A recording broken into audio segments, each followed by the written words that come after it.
Oke, salam bola. Jadi setelah kemarin sudah bahas grup A, B, C, D. Sekarang kita akan masuk ke grup kelima yaitu grup E.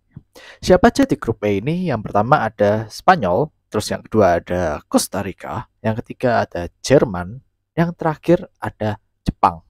Jadi kita langsung masuk ke tim pertama.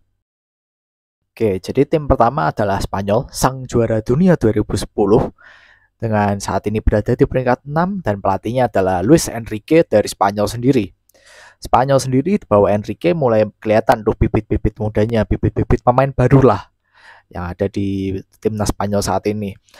Dan hasilnya pun di Euro kemarin, Spanyol sukses sampai semifinal dan di UEFA Nations League yang terakhir saat Prancis juara, mereka sukses tembus final dan menjadi runner up.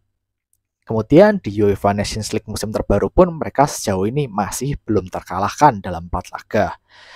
Hal ini menjadikan modal positif Spanyol untuk menyambut Piala Dunia di grup yang boleh dibilang cukup berat ini.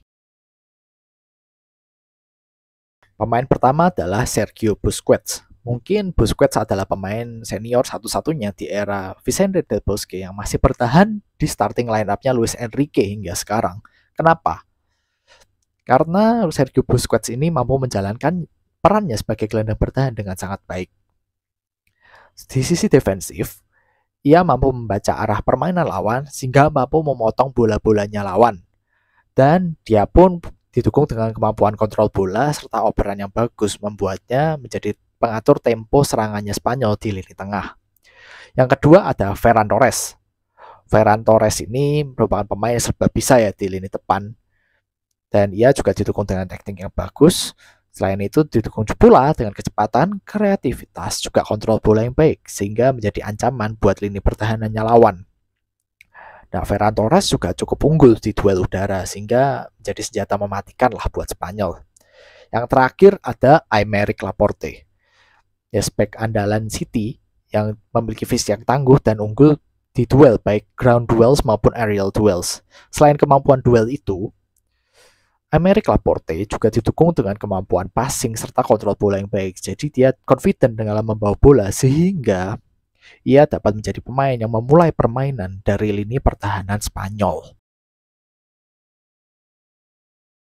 Untuk formasi, Spanyol mungkin akan menggunakan formasi klasik ya, 4-3-3, di mana kipernya adalah Unai Simon, kemudian dari kiri, back kirinya ada Jordi Alba, di tengah ada Pau Torres dan Aymeric Laporte, dan di kanan Cesar Azpilicueta. Di lini tengah kemungkinan akan dipasang Koke, Sergio Busquets, dan Gavi. Tapi bisa saja di Pedri, tergantung bagaimana Barcelona memainkan pemainnya di musim ini. Untuk lini depan ada Ferran Torres, Alvaro Morata, dan Dani Olmo. Tim kedua adalah Costa Rica. Peringkat saat ini ada 34 dan pelatihnya adalah Luis Fernando Suarez dari Kolombia. Costa Rica 8 tahun yang lalu, tepatnya di Piala Dunia 2014, itu mengejutkan dunia dengan lolos sebagai juara grup di grup yang berisikan Uruguay, Italia, dan Inggris.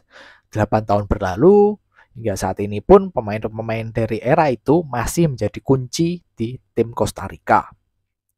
Nah, namun perlu dicatat bahwa performa Costa Rica boleh dibilang nggak bagus-bagus amat. Bahkan mereka lolos lewat zona kualifikasi antar konfederasi melawan Selandia Baru. Pemain pertama adalah Keylor Navas, kiper yang boleh dibilang salah satu yang terbaik di dunia saat ini. Dia salah satu pemain yang terlibat dalam dominasi Real Madrid di Liga Champions.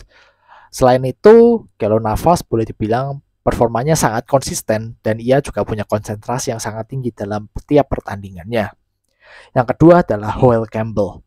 Campbell merupakan pemain yang sangat versatile, di mana dia bisa mengisi berbagai posisi di lini depan. Selain itu, ia juga bisa kadang ditarik ke lini tengah.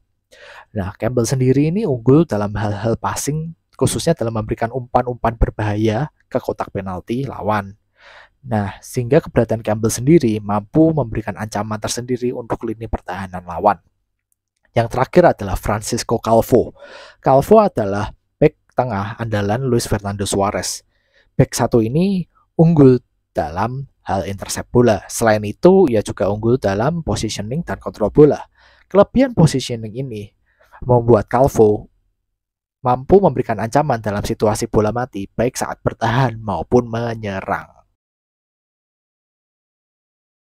Untuk formasi, Costa Rica mungkin menggunakan formasi 4-4-2. Dengan kipernya adalah jelas Keylor Navas, kemudian backnya dari kiri ada Brian Oviedo, di tengah ada Francisco Calvo dan Kendall Waston, kemudian di kanan ada Keisher Fuller, kemudian di lini tengah dari sisi sayap kiri ada Jewison Benete, di tengah ada Yeltsin Tejeda dan Celso Borges, di kanan kemungkinan Gerson Torres.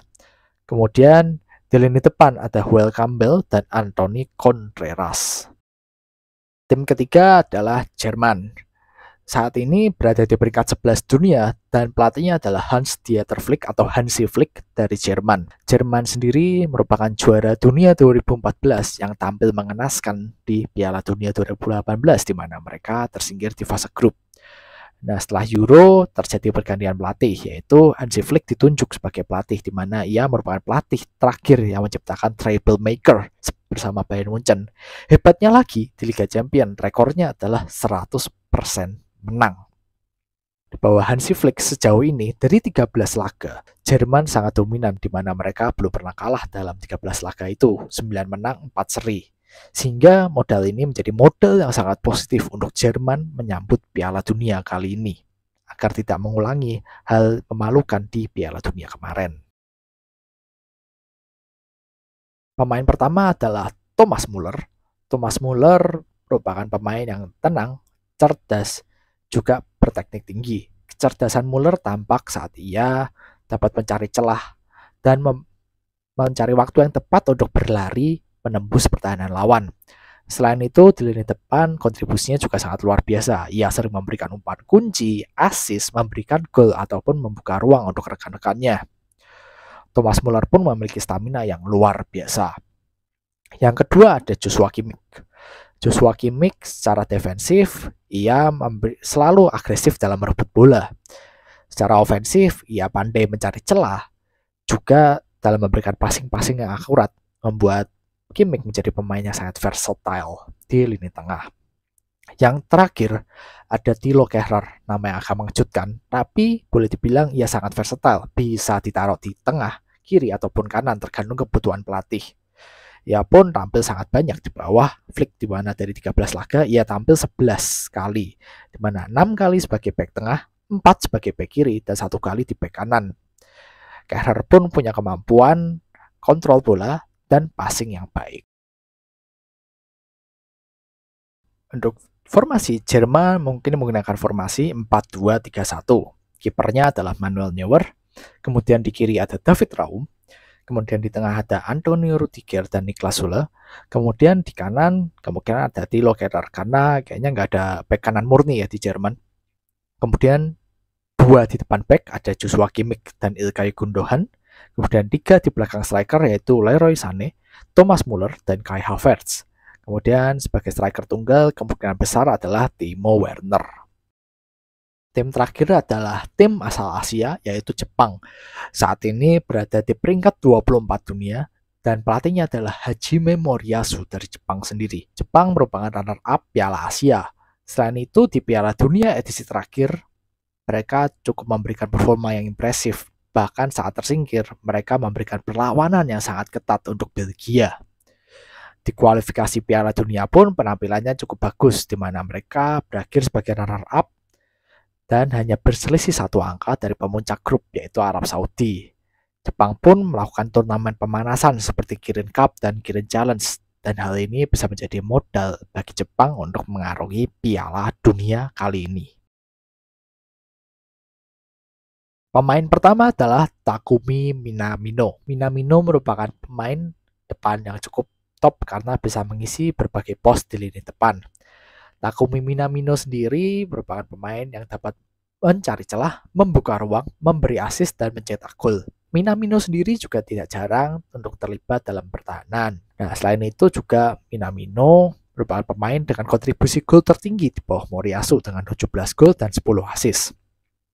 Yang kedua ada Maya Yoshida, kapten sekaligus bek tengah andalannya Moriyasu. Maya Yoshida sendiri merupakan pemain yang unggul dalam blok dan intercept. Selain itu, fokusnya juga tinggi, membuatnya sulit untuk dilewati lawan. Yoshida pun boleh dibilang memiliki fisik yang cukup tangguh dan tidak takut untuk berduel. Yang terakhir ada Junya Ito. Bila Minamino cenderung sering menusuk ke tengah, baik sebagai pemain sayap ataupun sebagai striker tengah, Junya Ito cenderung bermain melebar. Ia pun sering memberikan umpan-umpan yang berbahaya lewat sisi sayap, dan umpan-umpan itu terbukti berbahaya karena sering terkonversi menjadi gol oleh pemain yang berada di tengah area pertahanan lawan. Untuk formasi, Jepang mungkin menggunakan formasi 4-3-3. Kipernya ada Shuichi Gonda, kemudian backnya dari kiri Yuto Nagatomo, kemudian di tengah ada Maya Yoshida dan Shogo Taniguchi, serta di kanan ada Miki Yamane. Kemudian di tengah ada Gaku Shibasaki, Wataru Endo, dan Genki Haraguchi. Kemudian di depan ada Takumi Minamino, Yuya Osako, dan Junya Ito. Untuk prediksi grup E sendiri, sebenarnya kalau dilihat dari materi squad, boleh dibilang Jerman dan Spanyol adalah unggulan utamanya. Namun boleh dibilang kita tidak boleh memandang sebelah mata Costa Rica maupun Jepang, karena masing-masing tim ini bisa memberikan kejutannya sendiri. Tapi ya, untuk saat ini, dari materi squad yang ada, boleh dibilang Jerman adalah tim yang sangat diunggulkan sebagai juara grup, diikuti oleh Spanyol. Oke, jadi sekian pembahasan untuk grup E dan prediksinya. Sampai jumpa di grup F, G, dan H.